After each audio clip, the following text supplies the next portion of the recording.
neonates. So what is shock? Generally, it is described as any intact circulatory system is crucial for adequate delivery of oxygen and nutrients to meet the regional metabolic needs and remove the carbon dioxide and metabolic waste from the tissue. So shock is an acute and complex state of circulatory dysfunction resulting in insufficient oxygen and nutrient delivery to the tissues relative to their metabolic demand, leading to the cellular dysfunction that may eventually cause cell death. That's the end result. So normal cellular or tissue oxygenation generally depends on blood flow. If it is a normal blood flow, that is fine. If it is decreased, generally that will have a tissue decreased flow or oxygen saturation. That is transport capacity of the blood. It could be cardiac cause or any respiratory cause. The oxygen saturation may depend on, and tissue oxygen demand, that is metabolic demand of the tissues. So if the circulatory insufficiency is for a short period of time, generally the cellular metabolism could be impaired, but it is reversible. But in case if it is prolonged or it may become, then it will become irreversible. So identifying early in the process, that is before the compensation occurs, is very critical, but it is per se, it's very difficult to identify early. So what's very important is close monitoring. So early identification is mainly because of picking up the signs early. That is mainly by the close monitoring of the neonates. So generally why it is important to pick up early, because neonates deteriorate very rapidly and it causes brain injury, which is irreversible, and it will have long-term consequences, that is for lifelong. So factors contributing to early cardiac insufficiency in neonates, that's mainly because of immature myocardium and immature vasomotor tone, patent ductus arteriosus, which is delayed closure in case of preterm neonates, hemodynamically significant patent ductus arteriosus causing Steele syndrome, and sepsis, which is most common cause of shock in neonates to date, and hypoxia. Therapeutic hypothermia in case when there is any hypoxia or hypoxic ischemic encephalopathy in birth asphyxiated babies. We'll generally go ahead with therapeutic hypothermia, but this therapeutic hypothermia has its own side effects, which causes decreased perfusion to the tissues, and it may cause to the peripheral tissues because of the hypothermia, and it may further it may cause shock also. So during that time, we need to take a decision whether to continue the therapeutic hypothermia or need to abort. And respiratory conditions, the most common is respiratory distress syndrome, that is type 1, which is surfactant deficiency. Maybe primary because of prematurity, or could be secondary because of any meconium aspiration syndrome, or in case of any diabetes GDM mothers, or persistent pulmonary hypertension. And mechanical ventilation, especially high frequency ventilation and pneumothorax. Blood loss. Blood loss is not so common in neonates nowadays. So cardiovascular compromise occurs because of maybe because of vasodilatation, poor contractility of the cardiac muscle, high afterload or shunt, and arrhythmia, hypovolemia, or diastolic dysfunction. But vasodilatation mostly because of septic shock. Septic shock is the most common cause, so it comes everywhere. Systemic inflammatory diseases, especially necrotizing enterocolitis, which happens in neonates and preterm neonates. Resistant hypotension. So high afterload, this is because of maladaptation after birth and dilated cardiomyopathy. Poor contractility, that is also because of maladaptation after birth, especially in preterm neonates. After the clamp, after the decreased supply, after this cessation of supply from the umbilical cord, and birth asphyxia, perinatal depression, septic shock, which is in late stage, and dilated cardiomyopathy. Shunt and arrhythmias, that is because of patent ductus arteriosus, AV malformation, and supraventricular tachycardias. Hypovolemia, that is because of acute blood loss. Hypovolemic shock is not so common in neonates, especially newborn babies. Decreased placental transfusion, umbilical cord eversion, subgaleal hemorrhage because of vitamin K deficiency or any birth injury. Insensible water losses, polyuria, and right ventricular dysfunction. Insensible water losses mostly happens in extreme preterm babies because of their immature skin, and in case of extreme temperatures outside, and in case of insensible losses because of phototherapy also. Diastolic dysfunction because of immature myocardium in case of preterm neonates, tension pneumothorax, cardiac tamponade, and hypertrophic cardiomyopathy, especially in insulin-dependent diabetic mothers. Sorry, hypertrophic cardiomyopathy in Shock is a clinical syndrome of inadequate tissue perfusion that frequently accompanies hypotension. So the types of shock generally are classified as hypovolemic shock and cardiogenic shock, obstructive shock, distributive shock, and dissociative shock. So some clinical scenarios may constitute many types of shocks as such together also. So it may not happen hypovolemic as only hypovolemic shock or only cardiogenic shock. They can coexist. So especially in sepsis, there will be coexistence of distributive shock, hypovolemic shock, and cardiogenic shock in late stages. Necrotizing enterocolitis, hypovolemic shock, and distributive shock will be present, and persistent pulmonary hypertension, obstructive and cardiogenic causes will be there. So immediate questions, what we need to ask in case of hypertension. If there is hypertension is present, what do you need to see? So how to measure? What is the method of measurement of hypertension? It could be the invasive and non-invasive techniques. Invasive is invasive arterial monitoring, non-invasive by normal BP cuff. And are the signs of shock is present. Once you identify that hypertension is present, then we need to see whether the signs of shock are present or not. So, and then we need to see the urine output is acceptable or not. We need to monitor the urine output also, or we need to ask the parents, how is the urine output? Is the baby passing urine normally like before, or is there any decreased urine output, or is there any increased output? Have you observed how many times baby is passing, or how many diapers they're changing in case you're not able to exactly answer your question. So differential diagnosis includes drug-induced hypertension, especially vasodilators, opiates, or sedatives, and maternal antihypertensive drugs. And some examples are tubercularine for mothers and nitroprusside, Maxelf and Distalis and barbiturates. And others includes in case of preterm neonates, generally we use intravitreal bevacizumab for the treatment of retinopathy of prematurity. And in case of any infantile hemangiomas, generally we use apitegromab, but may also cause hypertension. So we need to see what is the etiological agent. So extreme prematurity, it is also one of the main etiological for hypertension. So which is associated with increased incidence of mortality and morbidity, especially bronchopulmonary dysplasia, intraventricular hemorrhage or periventricular eclampsia, and neurodevelopmental delay. Etiology of hypertension in the immediate postnatal period is multifactorial and usually transient with improvement during the first few days of life. This is in case of extreme premature babies. So we need to see whether we need to treat the hypertension or we need to wait till the signs of shock happens. So during this transitional period, in case of extreme premature babies, hypertension is very rare to secondary to hypovolemia, or more likely due to the maladaptive transition to extrauterine circulation and immature preterm myocardium, delayed closure of PDA, adrenacortical insufficiency, poor vascular tone, and immature catecholamine responses and transient left ventricular dysfunction. So in extreme preterm neonates, generally shock because of hypovolemia is very rare. So what we need to see is once we identify there is hypotension or the shock signs of shock are happening in extreme preterm units, don't jump and give fluids or fluid boluses. Try to see the etiology and then start on see the signs whether they see the centile charts as per the hypotension, whether it is present as per the gestational age, and then in case if you identify that it is hypertension is there and signs of shock are happening, then try to start on the etiological agent, like if there is any sepsis, start on antibiotics, and then start on the inotropes, but rather than starting immediately on fluid boluses. So after the immediate postnatal period, hypertension is usually secondary to an identifiable cause as such as NEC, sepsis, PDA, or any surgery, as we discussed before. So this is a chart showing the cardiac output. What are the factors causing the mean BP? So cardiac output is blood pressure is the product of cardiac output and vascular resistance, systemic vascular resistance. Mean BP is influenced by cardiac output and systemic vascular resistance. So systemic vascular resistance is dependent on the vascular anatomy, tone, and the tissue factors.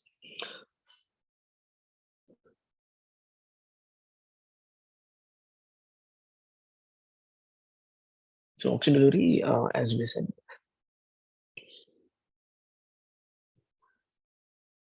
systemic vascular resistance is determined by afterload and stroke volume, affected by contractility, preload, and afterload. So contractility is determined by the maturity, that is preterm premature baby or term baby, and integrity of the muscle fibers, and filling volume and pressure.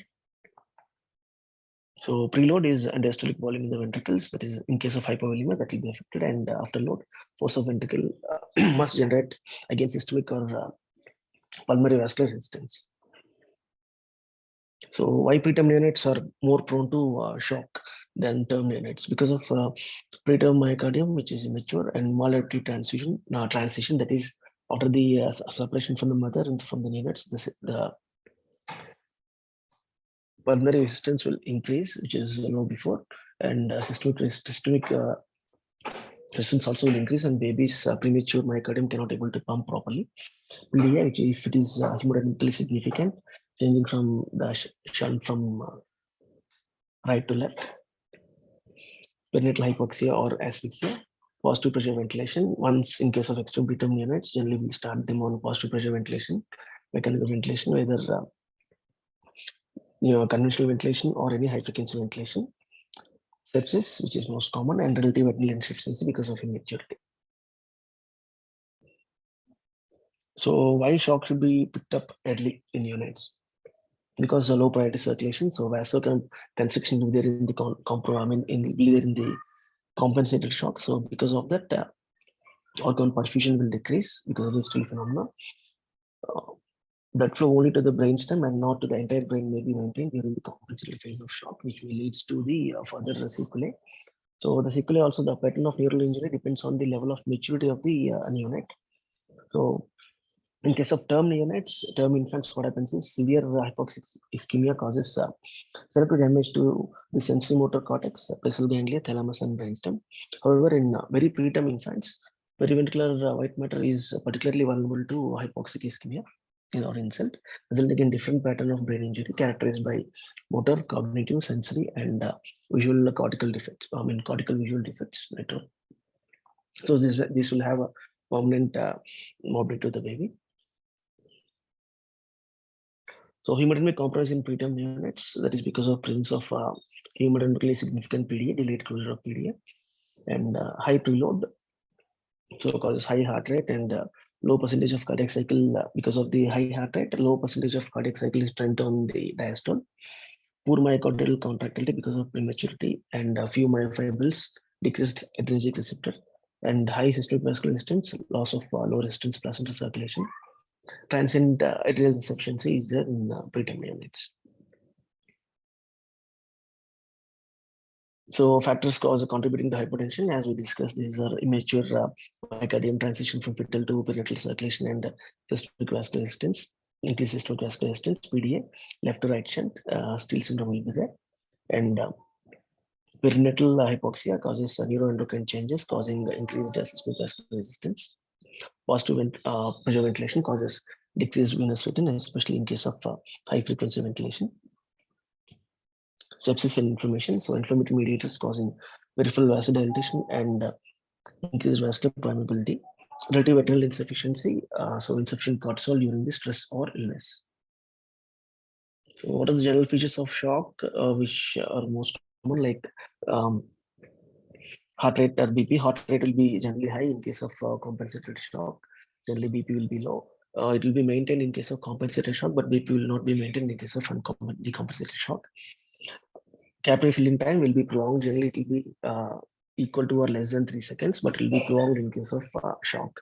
So core to peripheral temperature difference will not be maintained. So the phase of shock will be like compensated. In case of compensated shock, if it is intravascular volume loss, generally up to 25%. If it is there, generally it will be compensated. But in case if the loss is more than 25%, it will be decompensated. If it is really more than 40% of loss, then it will be reversible.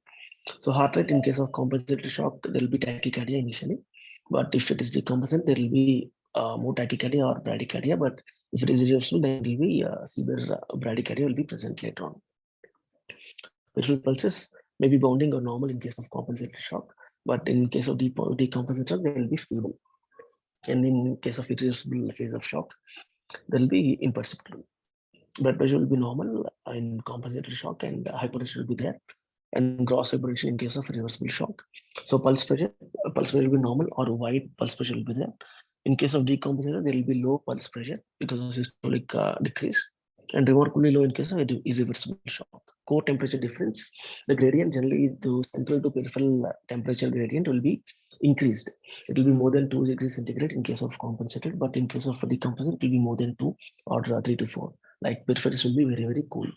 Urine output, generally it will be maintained or it will be slightly lower side, less than 1 ml per kg per hour in case of a compensated shock, but if there will be oliguria in case of decompensated shock, less than 0.5 ml per kg per hour, and in case of irreversible shock, anuria will be present. There will be no urine output for more than 6 hours of time or 6 to 12 hours. Mentation or mental mentation in the sense what is the availability of the child. Generally, it will be baby will be very much irritable in case of compensated shock, and in decompensated shock, babies will be lethargic, and irreversible babies will be comatose or irresponsible. So what we need to monitor is urine output. In case of when you get a blood gas, we need to see the lactic acid, pH and base excess. So lactic acid, there will be lactic acidosis. There will be acidosis in case of pH. Organ blood flow, we need to see all the organ parameters. Kidney, we need to see renal creatinine, heart rate. We need to see for the cardiac. We need to see focus. We need to see the echocardiogram, and we need to see how the heart cardiac volume, how the cardiac output is there, systemic vascular resistance, and cardiac output. So, what are the clinical indicators of cardiovascular health? Clinical tachycardia. Generally, it will be heart rate. Increasing heart rate may indicate increased cardiac output if stroke volume is unchanged. And systolic hypotension, it is a marker of decreased cardiac output. If there is diastolic hypotension, it is a marker of systemic vascular resistance and preload. And increased capillary refill time, so vasoconstriction of skin also may be present. Pallor or ectocyanosis because of vasoconstriction. Decreased level of consciousness because of decreased cerebral perfusion pressure.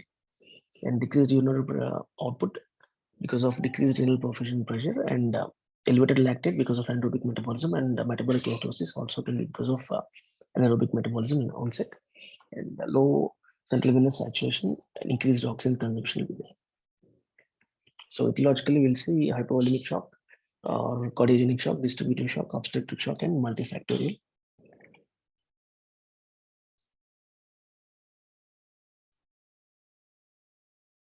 Hypovolemic shock, there will be decreased preload, and blood loss is the most common cause of hypovolemic shock, and water or insensible water loss also will be present in case of units coming from the which are admitting to the NICU unit from the mother side.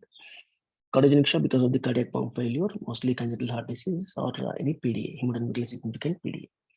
Distributive shock because of loss of vasomotor tone, mainly due to anaphylaxis. Anaphylaxis we generally don't see in neonates more commonly. Septic shock, it could be said it will have hypovolemia, cardiogenic shock, and distributive shock will be present in case of septic shock, which is most common. Etiological agent can be bacterial, viral, or fungal. Bacterial is the most common what we'll see. Fungal generally, viral we don't see most commonly. But, fungal sepsis generally we'll see in preterm neonates, which are preterm NICU graduates, where they stay for long duration and prolonged usage of TPN or prolonged reception of IV antibiotics. There will be or prolonged indwelling catheters. They'll be having more prone for fungal sepsis. Then we need to think of fungal sepsis. Obstructive, that is because of direct impediment to the flow. It could be because of tension pneumothorax, cardiac tamponade, or critical coarctation of aorta.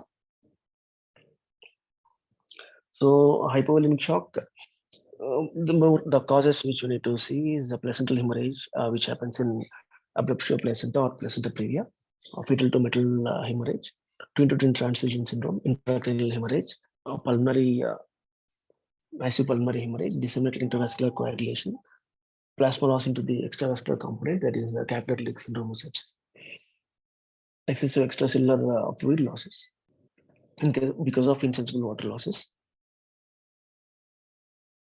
These are the causes of hemorrhage because of antepartum or intrapartum blood loss, which are as we discussed.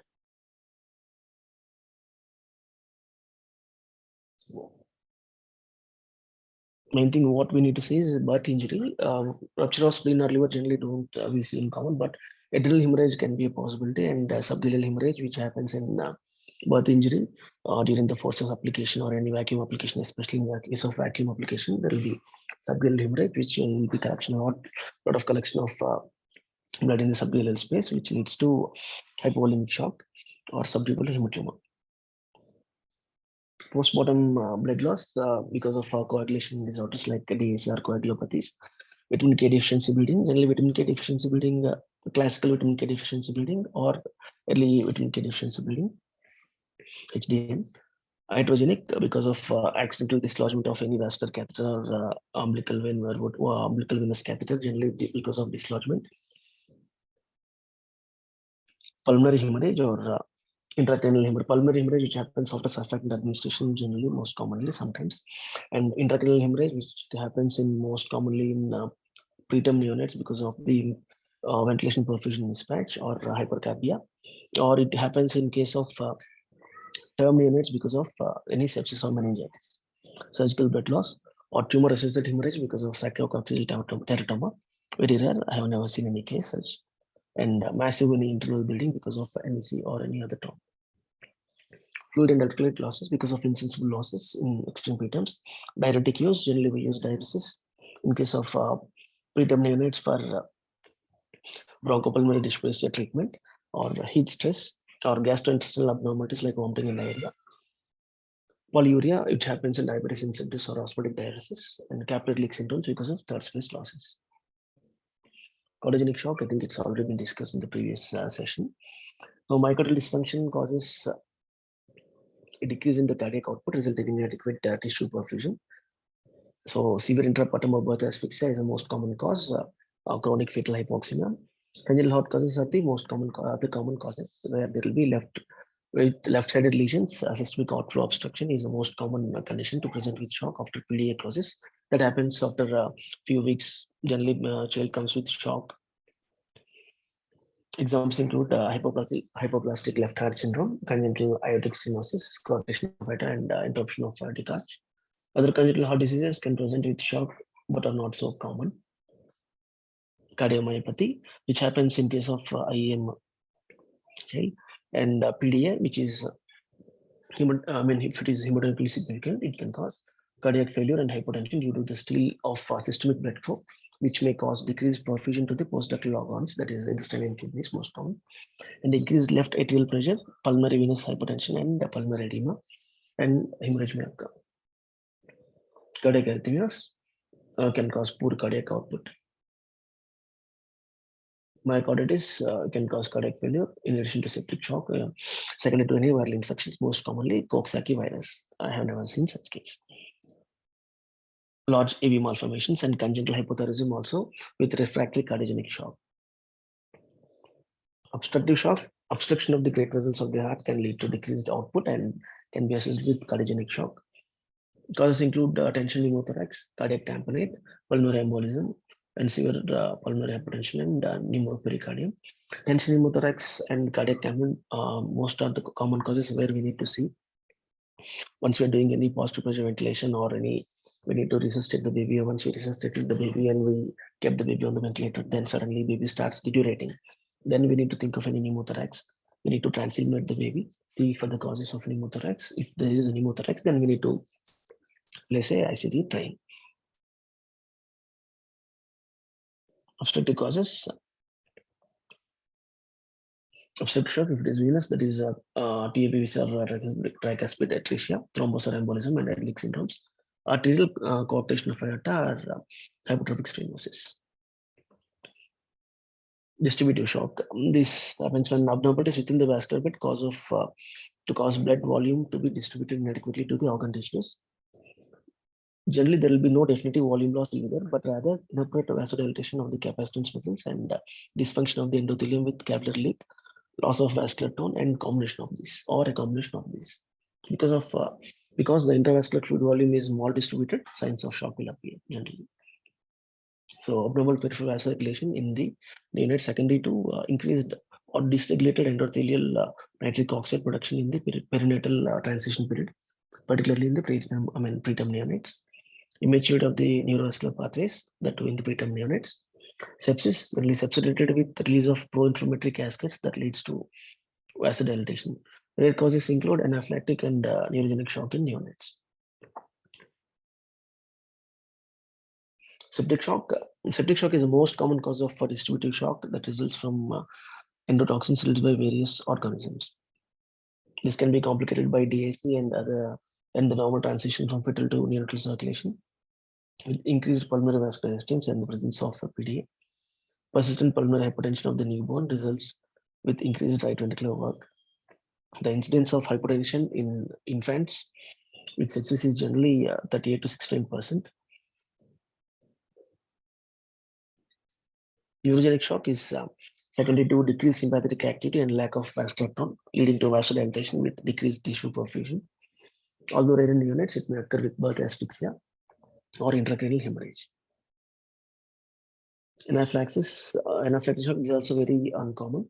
It is caused by hypersensitivity response with vasodilatation and increased capillary permeability and fluid shift resulting in severe hypotension and circulatory collapse. So, what are the anaphylactic agents generally? It is like antigens which are transferred through breast milk, peanut, egg, or cow milk, which we don't see in our country generally. Adrenal shock, which is caused by adrenal insufficiency. So, the most common cause is congenital adrenal hyperplasia, where 21 hydroxyl is the deficiency. Accounts for the majority of the cases. Mostly 95% of the cases will be because of 21 OH deficiency. Other causes include the non-classical form of CAH, adrenal hemorrhage or infraction, and X-linked adrenal hyperplasia congenita. Clinical signs are hyponatremia. Generally, neonates present with to the year with features of shock. And once we see, there will be severe hyponatremia will be there, hypoglycemia will be there, and hypokalemia will be there, and vascularization of the external genitalia in case of females will be there. Then we need to think of CAH. Those with the bilateral adrenal hemorrhage or infraction may not respond to volume resuscitation or inotropic medications. Neonatal toxic shock syndrome, which is also not common. Exanthematous-like disease are commonly caused by MRSA. Dissociative shock, cardiac function is preserved with intact and responsive blood vessels and adequate blood volume. However, poor perfusion results from inadequate ability to carry the release of oxygen to the tissues, such as severe anemia. So, mimic of shock in neonate, some inborn errors of metabolism resulting in hypoglycemia or hyperammonemia can mimic the presentation of shock by unexplained neonatal collapse, galactosemia, urea cycle defects, and others. Signs and symptoms of a possible inborn error of metabolism includes hypoglycemia, vomitings, jaundice, seizures, hypotestomenomegaly, and cardiomyopathy. Appropriate laboratory tests should be obtained to load these conditions. These are very, very rare. So history, what we need to see the history, what is the gestational age, and whether the baby is term, preterm, or late preterm, and what is the birth history, whether the delivery is complicated delivery or normal delivery or any traumatic delivery, what happened during the interpartum period we need to see, and is there any known congenital heart disease are there in the family or generally in the antenatal scans, if there is any congenital heart disease present or not, we need to find out. And what are the medications administered to the mother as well as the neonate we need to see in case of the baby received at ER.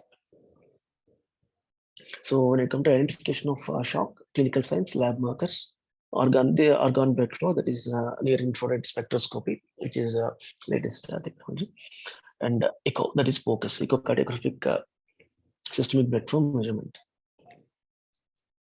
So physical examination, we need to see systemic significant weight loss is present or not in case of severe fluid loss, sunken eyes, poor skin texture or dry skin, immature skin, or use of any in case of any use of any phototherapy unit or radiant former. Consider insensible fluid losses and give bolus. Peripheral edema or hot murmur or hepatomegaly is present, then you consider cardiogenic shock. In case of tachycardia, poor urine output, cool extremities, skin mottling is present, refusal of fluid history is present, then you need to consider sepsis. Always when you think of shock, first you should think of sepsis first.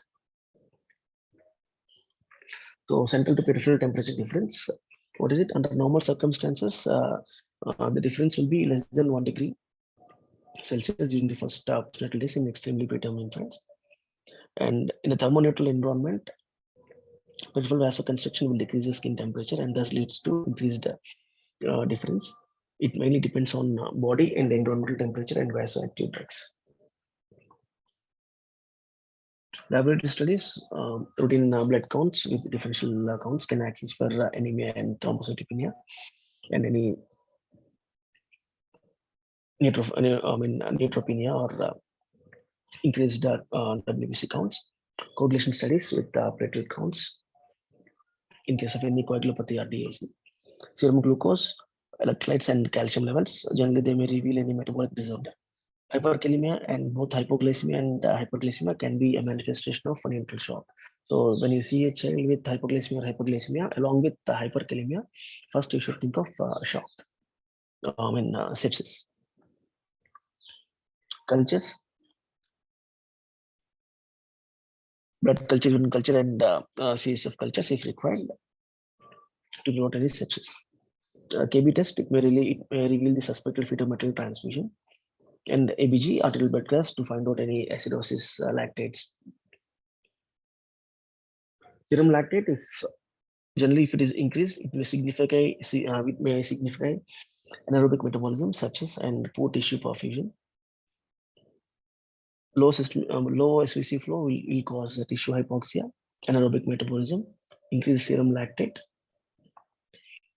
and at 72 hours of lactate, if it is 2.5 millimeters millimole per liter, had a specificity of 89% of predicting a neonatal mortality, and at 7 days, it is increased to 96%. So generally, a lactate, if it is more than 2.5, then we should think of sepsis or any anaerobic metabolism. Shock has onset is there, and we need to treat the shock aggressively. Combining capillary refill time of more than 4 with lactates of more than 4, generally with the specificity of shock will be 97%. Baseline cortisol level needs to be taken when you are considering any hydrocortisone therapy.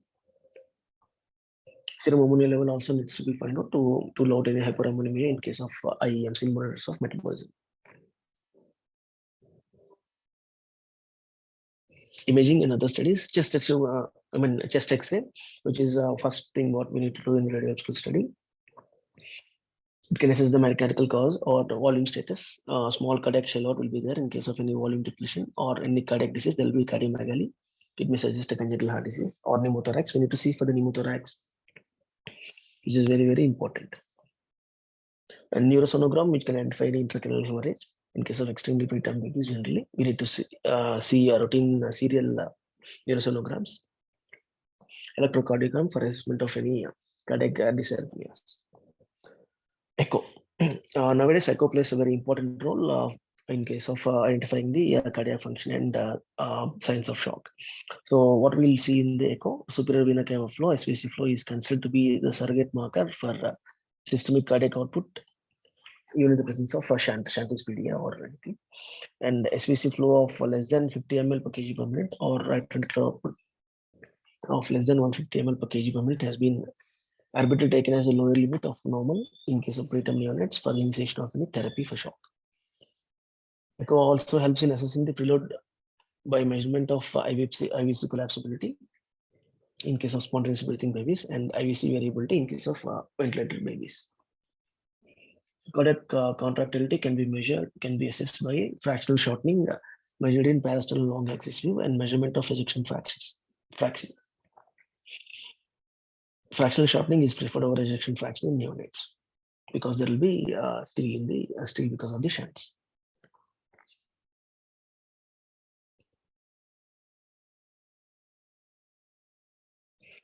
Summarizing the signs of shock: hypertension with one or more of the following features: capillary refill time more than 4 seconds, poor peripheral pulses, base deficit of more than 5, generally unreliable in case of immediate postnatal period. Oliguria, if your output is more than 0.5 ml per kg per hour. Arterial lactate in ABG, the lactate in ABG, if it is more than 2.5, and SVC flow, if it is less than 50 ml per kg per minute.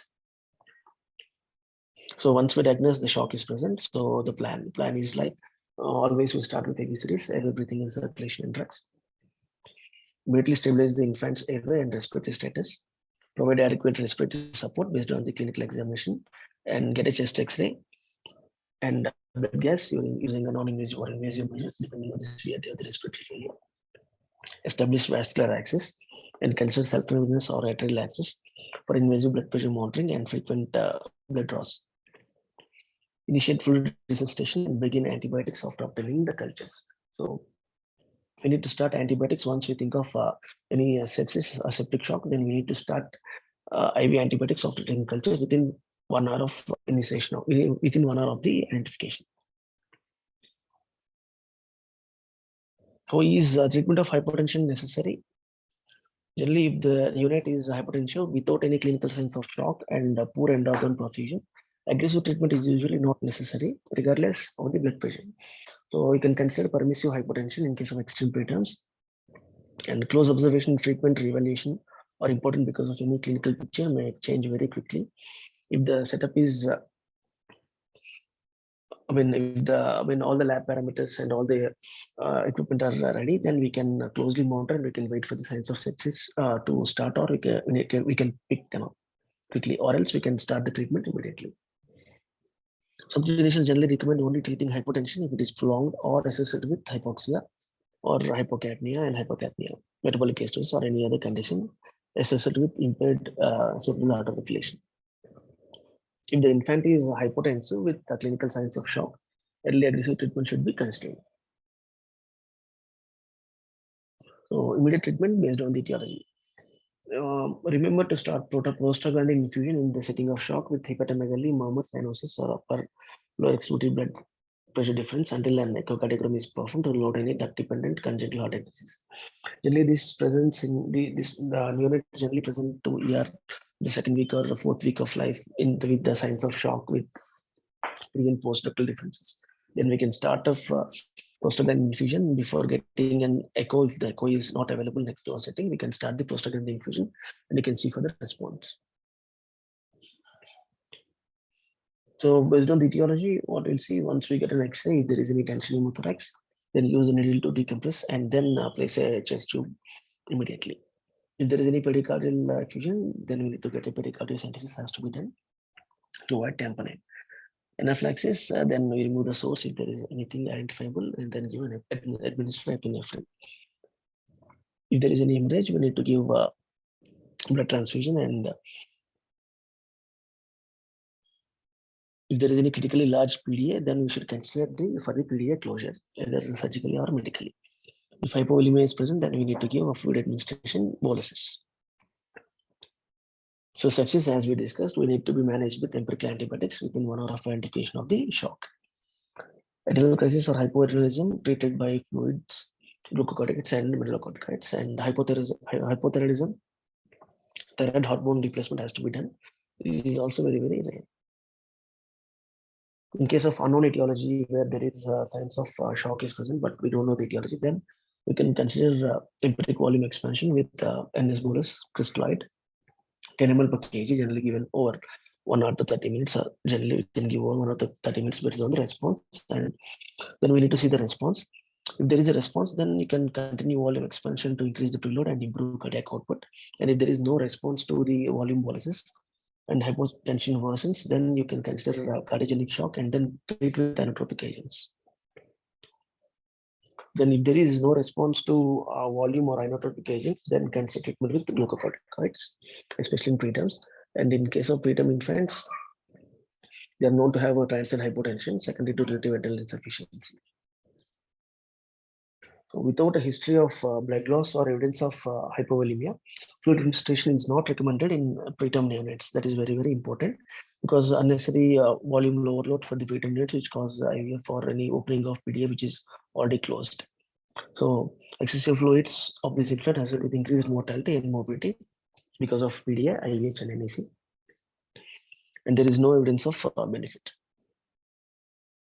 This is the algorithm for the treatment of shock, which is given in AIMS protocols. So initially, at the first minute, we need to recognize the shock and decrease perfusion. Cyanosis and respiratory distress is present, RDS. Maintain and establish access according to NRP guidelines. And at 5 minutes, you start IV bolus, NS bolus, up to 20 ml per kg we can give, but consider high volume up to 40 ml to shock until improved perfusion or hypotomegaly is present. Correct hypoglycemia if it is present, and hypocalcemia also if it is present, and begin antibiotics if required. So begin prostaglandin infusion until duct-dependent lesion is ruled out. If it is a fluid refractory shock, then infuse dopamine at less than 10 mg per kg per minute, And then if it is a cardiogenic shock, we can start dopamine. If it is fluid refractory dopamine resistant shock, then we need to start at epinephrine and add hydrocortisone after taking a sample, titrate. Uh, Epinephrine generally will reserve till we reach the high levels of dopamine because it is very potent um, vasoconstrictor. If it is a catecholamine resistant shock, then we need to think of PPHN with normal BP and poor cardiac function. So then we need to consider inhaled nitric oxide, IV nitrodilator, like milrinone or amnione.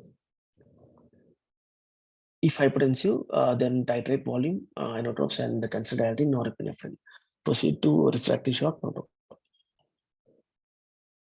If it is refractory shock, then evaluate for any pneumothorax or any pericardial effusion.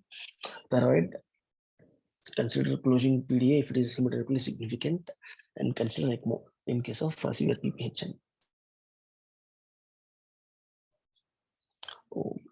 So what is transitional circulatory compromise in preterms? Generally, it happens in first 12 to 24 hours after birth because of closure of ductus arteriosus and from novel.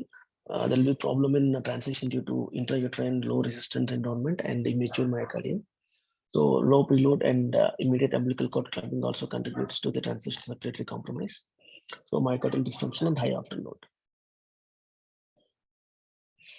So what is supportive therapy? Supportive therapy for shock. So correct hypothermia. If there is any hypothermia, you need to correct. So place the baby in the warmer and warm the baby and maintain thermoneutral atmosphere. Correct the metabolic acidosis, electrolyte abnormalities.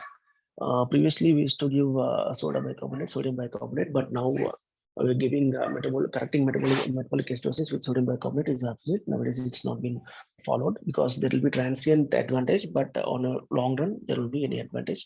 Rather, there will be deterioration because of increased CO2 production. So, electrolyte abnormalities, if there is any hypoglycemia, correct the hypoglycemia and hypocalcemia, you correct it.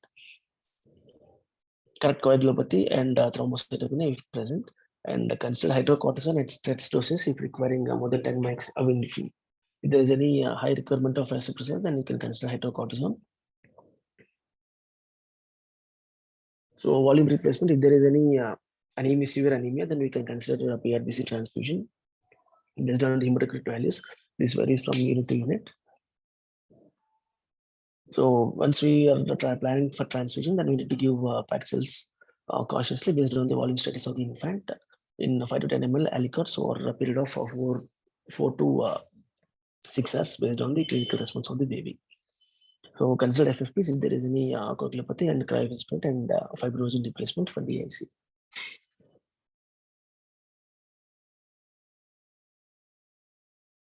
This is the inotropes what we generally use for the shock.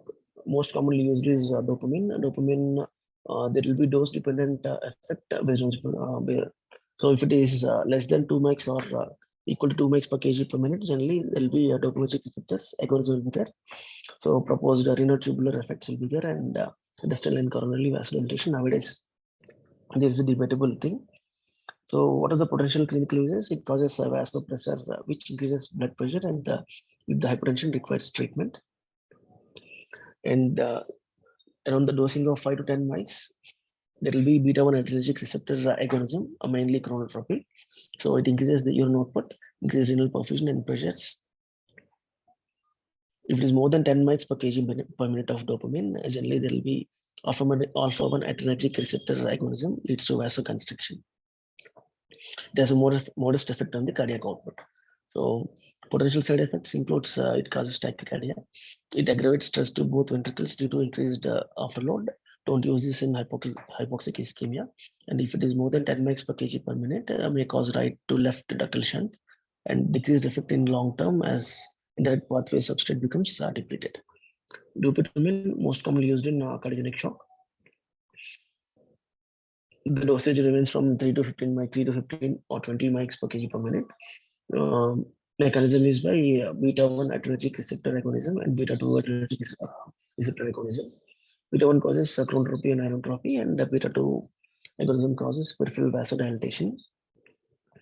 So the clinical uses includes It's an envelope which increases cardiac output without vasoconstriction. So mostly used in cardiogenic shock. So there won't be vasoconstriction, but there will be increases the cardiac output. But it has an unpredictable effect on the blood pressure. It causes tachycardia, that is a side effect, and avoid in case of cardiac output tract obstructions. Adrenaline generally is the most potent anotrope. Generally, we don't use commonly or as a first line medication because it is very potent. The dose ranges from 0.02 to zero point 0.1 to 0.2 mics per kg per minute. And the proposed action is because of beta 1 and some beta 2 adrenergic receptor agonism, which causes chronotropy and inotropy with modest decrease in the peripheral vascular resistance. In alpha 1 adrenergic receptor agonism, if its dose is more than 0.1 mics per kg per minute, then it causes vasoconstriction.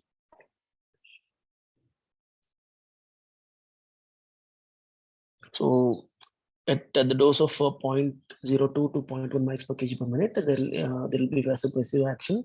So if there is hypotension with decreased cardiac or contractile function without vasopressia, especially in case of septic shock or asphyxia, at 0.02 to 0.5 mics may increase the cardiac output more than the systemic vascular resistance.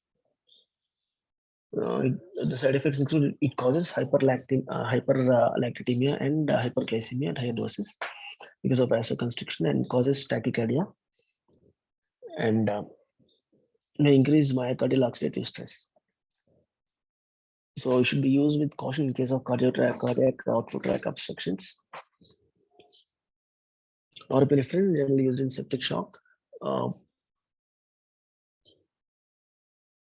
0.02 to 0.4 mics per kg per minute is the dose, and the proposed mechanism of action is because of alpha 1 adrenergic receptor antagonism.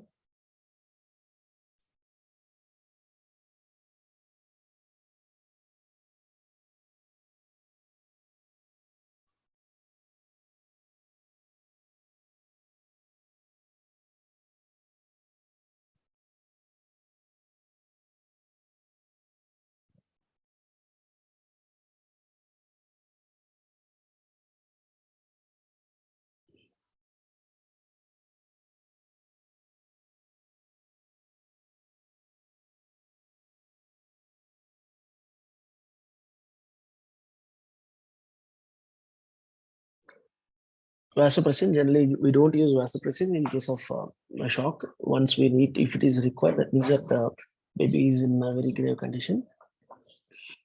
It's a potent vasoconstrictor. The dose is also very minute or very less. It is 0.0002 to 0.005 units per kg per minute.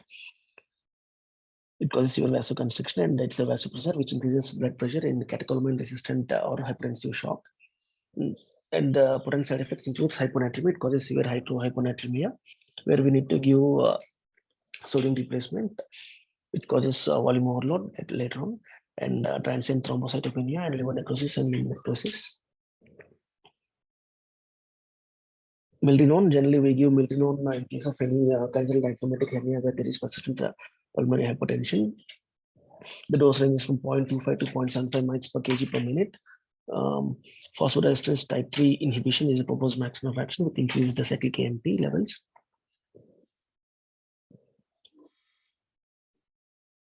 It causes mild pulmonary vasodilatation in case of used in case of PPHN and post-medial ligation, leading to loading dose is not generally loading dose because it's a slow action. Loading dose is generally required, but in case of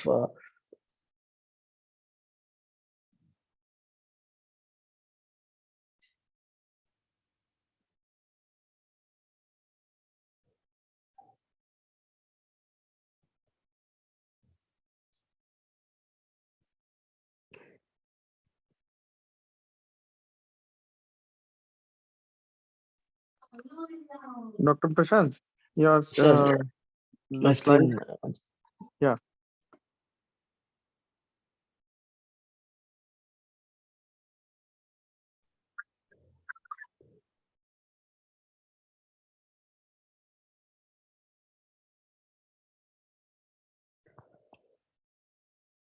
So clinical indicators of cardiac health that we already discussed.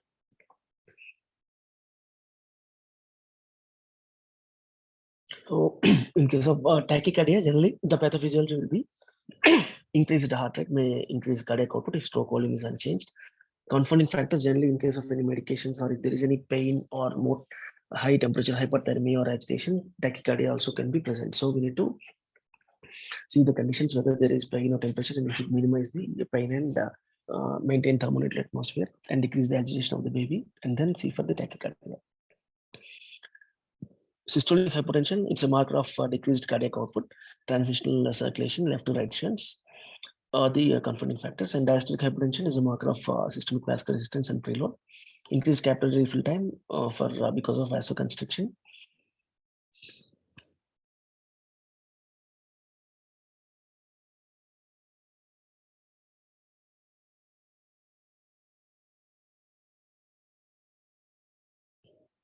So management of specific conditions.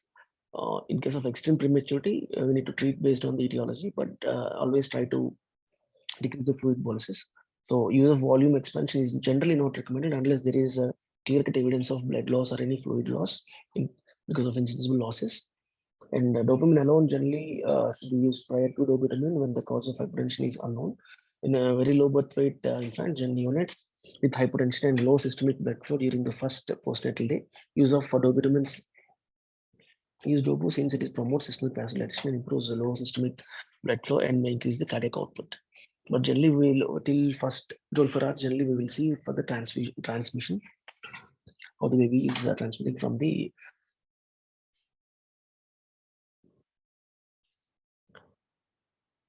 If the if the extreme preterm has hypotension and infection of sepsis, then use dopamine as first line treatment and then adrenaline, and if it is not effective.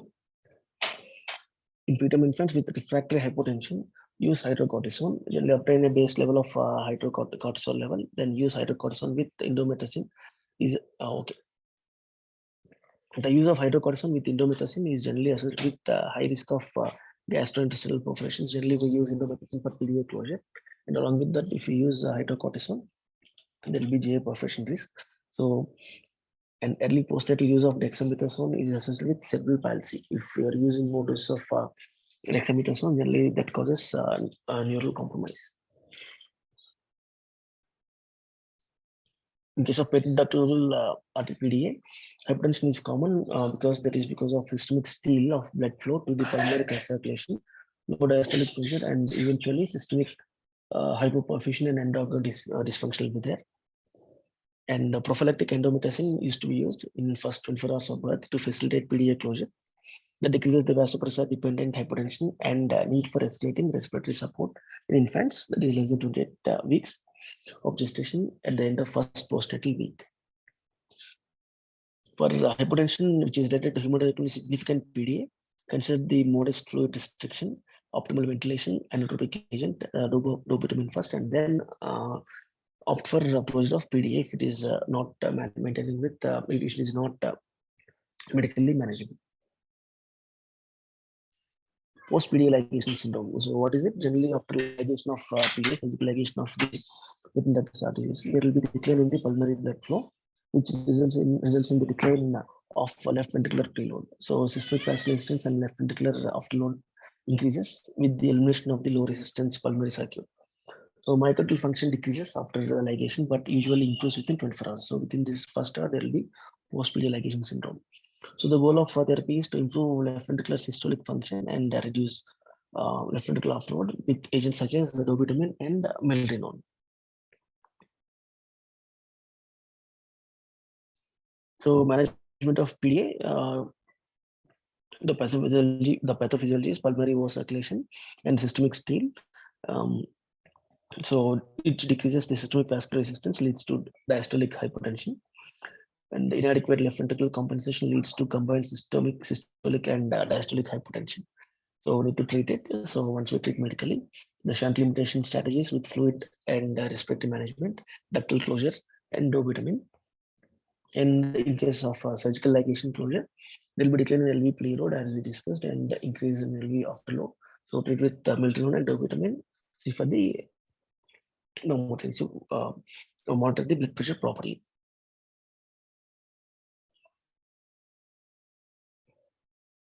In case of persistent pulmonary hypertension of the newborn, the goal is to reduce pulmonary vascular resistance and improve left atrial filling. Optimal ventilation, oxygen, and inhaled nitric oxide are the generally first treatments of choice, with inotropic agents, sedation, and muscle relaxants to be used when needed, and consider sildenafil and milrinone as additional therapies.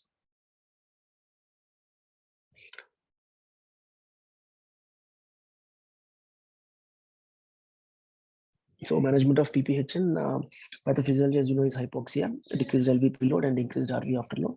Treat with oxygen. Oxygen is the therapy, and inhaled nitric oxide, ventilation, sedation, and muscle relaxation. If the baby is normotensive, then use milrinone, or if the baby is hypotensive, then use dopamine and vasopressin. Sepsis, hypertension is the primary cause by decreased in systemic vascular resistance and increases heart rate and stroke volume. So acidosis will be there, hypoperfusion and high myocardial oxygen demand increase the myocardial contractility. So we need to obtain cultures and start antibiotics within, empiric antibiotics within first hour. Volume expansion is also the first line of treatment in case of septic shock. If the fluid refractory shock persists, then cancel inotropic agents. So most common inotropic agent for septic shock is dopamine, and followed by adrenaline, and then hydrocortisone for refractory hypertension. So hypertension also, once we are treating with hypertension for the shock, also see to that hypertension also will, should not occur, because it leads to further deterioration of the neurological function of the baby, especially when you're using adrenaline. So adjunctive therapies with unclear evidence of benefits for septic shock generally includes double volume exchange transfusion. There is no proper evidence, but few centers do follow, and granulocyte neutrophil transfusions and granulocyte CSF transfusions, and continuous renal replacement therapy and therapeutic plasma exchange. So term infant of diabetic mother, generally the shock also will be present, along with increased risk of RDS and PPHN. These infants may have congenital heart disease, specifically septal hypertrophy, resulting in hypertrophic obstructive cardiomyopathy. And septal hypertrophy leads to left ventricular diastolic dysfunction and impaired left ventricular filling. So consider volume initially to improve the preload and overcome systemic outflow obstruction. So beta blockers can be used for chronic management to improve left ventricular filling. So inotropes may worsen hypotension and cardiac dysfunction. So neogenic shock, consider volume expansion and inotropic agents. Adrenal shock, so consider volume expansion initially and treat the congenital adrenal hyperplasia with hydrocortisone and sodium supplementation along with endocrinology consultations.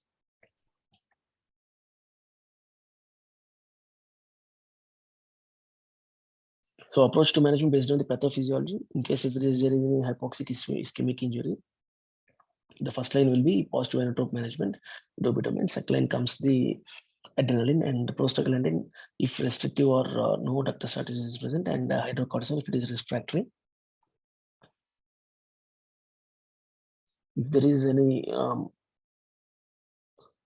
low SAP and oxygen impairment and left ventricular systolic dysfunction with PPHN is present, then first line will be dopamine. Second line will be adrenaline and maintain oxygenation.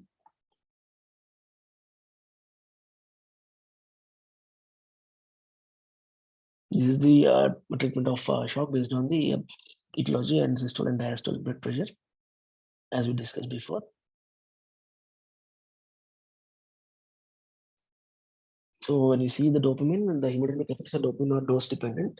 So as we discussed, dose will be low dosage will be 1 to 5 mics, and intermediate dosage 5 to 15 mics, and high dosage is more than 15 mics.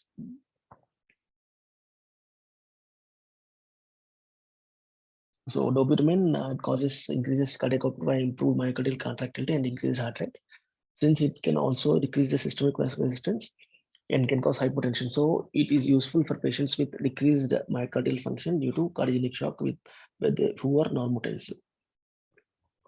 So the dose is 5 mics to 20 mics per kg per minute based on the clinical response. Adrenaline should be used with caution, because it is a very potent inotrope. It causes hypertension also. So the dose starts from 0.1 mics per kg per minute and then titrate to maximum of 1 mic.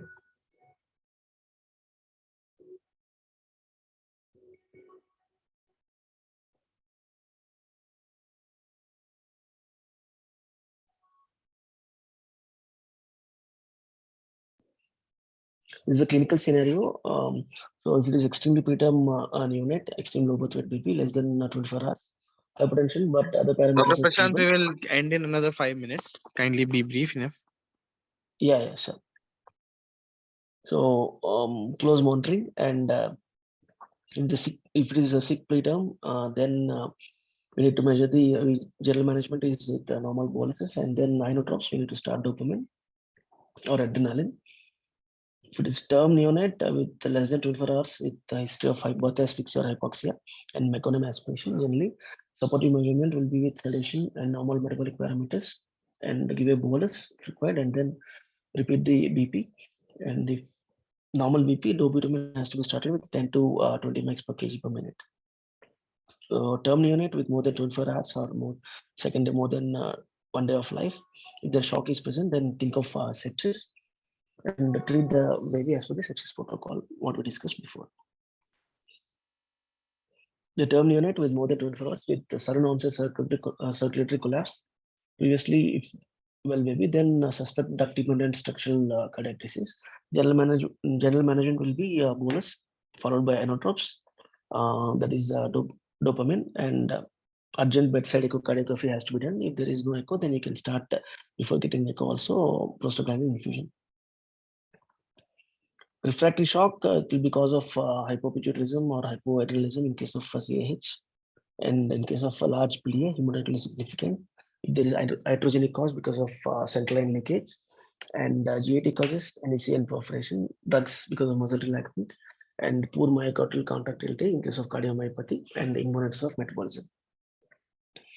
So when you're treating the shock, so what is the therapeutic endpoint? Therapeutic endpoints are capillary refill time of less than 2 seconds, normal pulses, warm extremities, and urine output restoring to more than 1 ml per kg per minute per hour, and normal mental status, and normal blood pressure for the age, and saturations more than 95%, and SVC flow greater than 40 ml per kg per minute, and in blood gas, normal anion gap.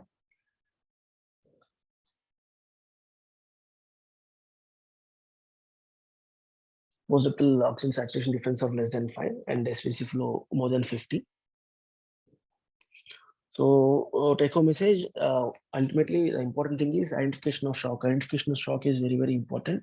So if you could able to identify it quickly in the compensatory phase itself, then you can treat it and it will be reversible, and the morbidity also will come down, because neonatal shock is known for more morbidity and prolonged neurological poor outcomes. Thank you.